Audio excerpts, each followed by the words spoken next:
Coach Katlego, congratulations. You are the 2022 Pirates Under 21 Cup champions. How do you feel? I feel very happy, obviously. It was one of the toughest tournaments, because when you're playing with 56 teams in just 4 days, so you can imagine it was never guaranteed that we could get here. But yeah, we are just very happy and very grateful to be champions. Coach Katlego, like you say, 56 teams came here. Ambassadors took it.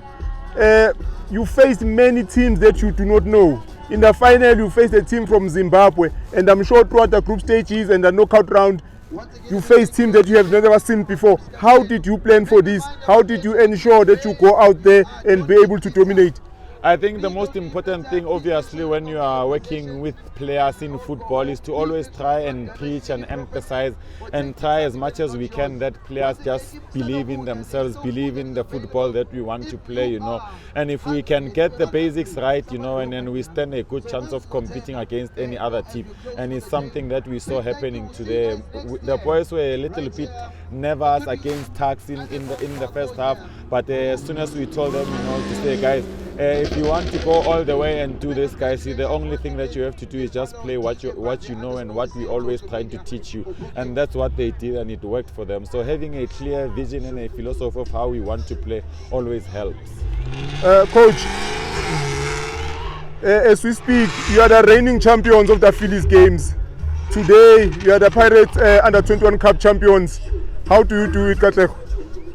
I can't say it's how I do it, It's more about, being at the right place at the right time. But most importantly, it's years and years and years and years and years of hard work, that, finally, eventually, something is meant to give, as we are always students of the game, we are learning, we are working.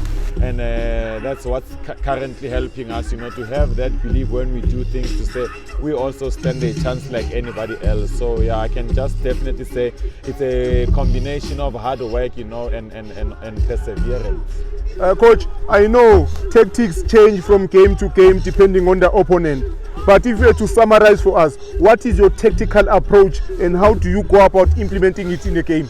Well, there's 4 things that we always try to do, obviously. The first one is to try and as much as we can to compose ourselves to have possession. We know it's a little bit difficult because of there's pressure, there's pressing, and boys can make mistakes, But the first thing that we always try to do is that we need to play out from the back.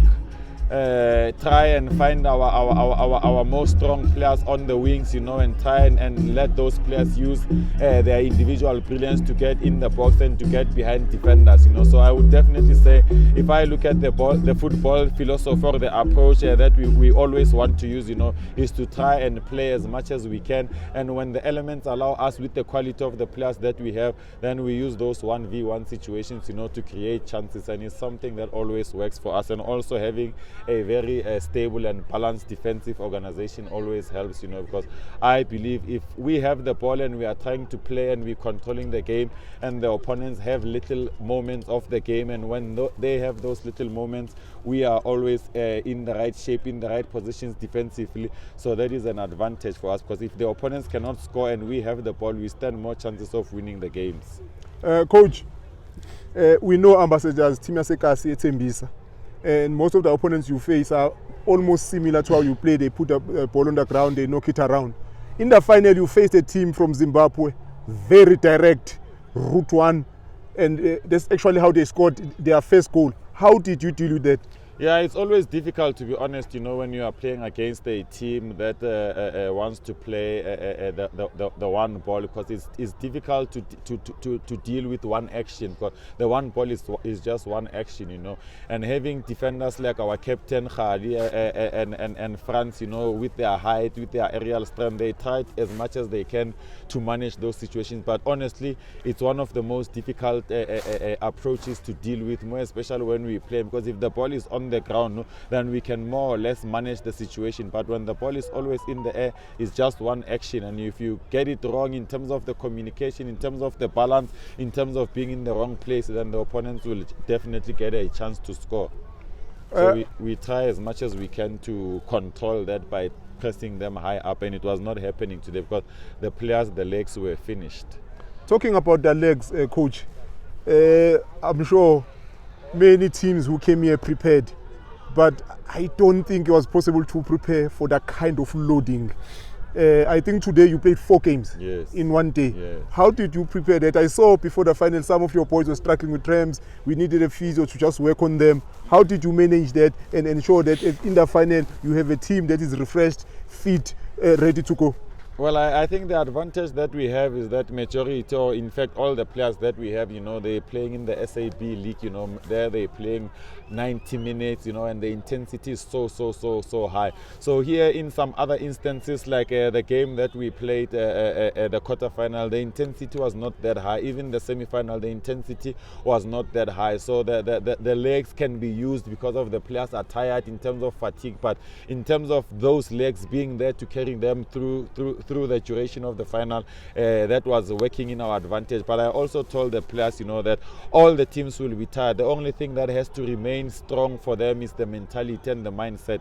And I think that's what it helped, because if the legs are tired, but then you need the heart and you need the mindset to carry you through. And I'm just grateful that these players displayed a soldier mentality when they had to soldier on, irrespective of those tired muscles. And it also helped us because we tried as much as we can today to rotate the players as much as we can, so that at least we reduce the physical intensity on just having one player playing all the 60 minutes in all those 4 games. So I guess it worked for us somehow, but mainly the players remain strong mentally.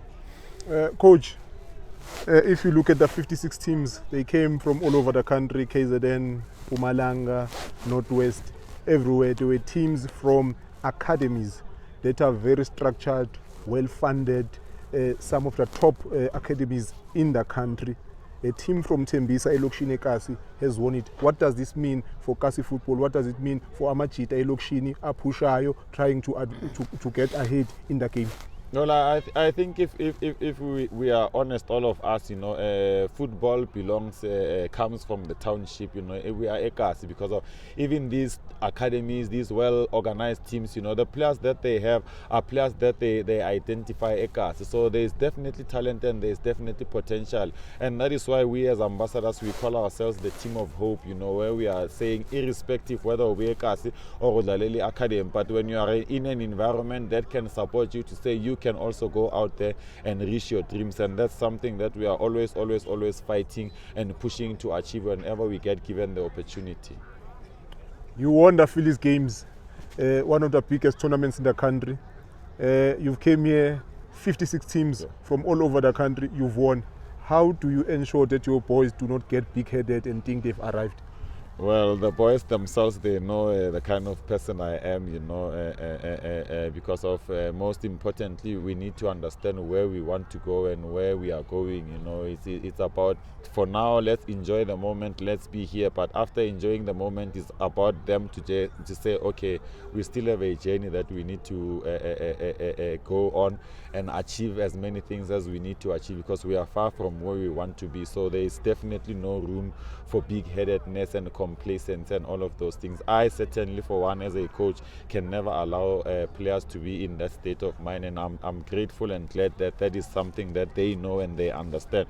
So they're always looking very, very, very, very forward to pushing and working hard, because I am a demanding person myself, because I believe that in everything, for you to be successful, you just need to keep on pushing all the time. We cannot say we've arrived or we've achieved, because there's really nothing for us to point and say we've arrived and we've achieved. The opportunities, the success that we receive is just a motivation to say along the journey we have been showing resilience and we have been showing promise all this time. So we definitely have to keep them level-headed so that they can focus. Winning is just a motivation to say this thing is possible, boys. You can go there and we can do it, and we can all reach our destination, which is to become professionals at the end of the day.